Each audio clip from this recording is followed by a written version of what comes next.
the time motorists look but fail to see. If anyone knows the importance of taking bicycle safety seriously, it's Mount Diablo cyclist Alan Kalin. I always travel with a flashing front light. On the back, I always have a flashing red light. Anywhere I ride, it's important for motorists to see you. But even with full safety gear, things can go wrong in seconds, as Alan found out firsthand on this quiet road to Mount Diablo 2 years ago. Whoa, whoa, hey, hey! Ah! Fortunately, I had a camera on the front and the back. I went flying through the air. I was airborne qualified for a second time.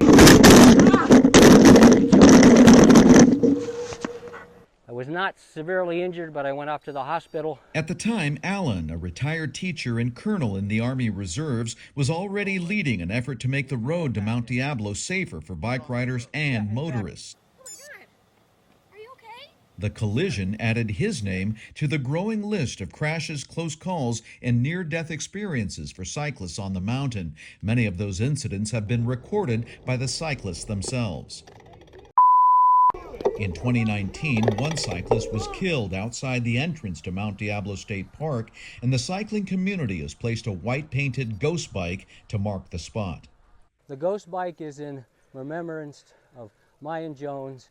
Sadly, he was struck and killed, leaving behind his wife and 3 young sons. In hopes of cutting down or eliminating tragedies, Alan studied collision reports and mapped out the locations of all the incidents.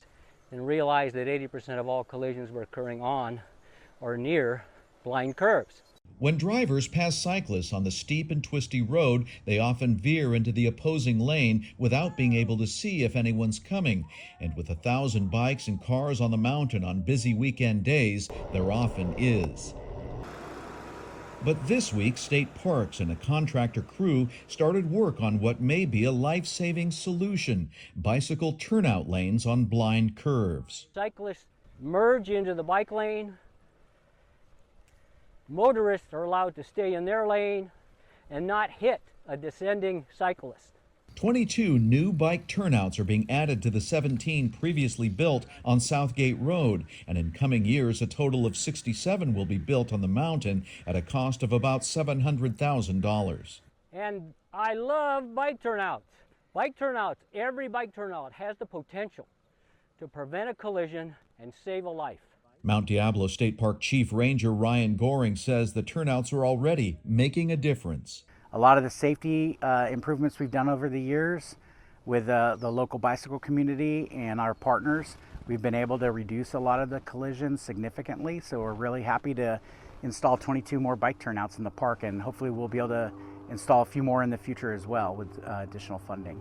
Alan has already been nationally recognized for his safety efforts, which also include flashing message boards and smaller road signs all the way up the mountain.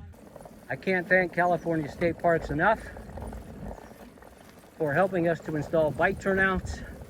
Motorists love the bike turnouts. It's safer for motorists, it's safer for cyclists, it's safer for everyone. Whether it's climbing to the summit or descending back down, Mount Diablo has long been a challenge for cyclists. The steepness and curves will make sure that's always the case, but at least now there's a little more margin for safety.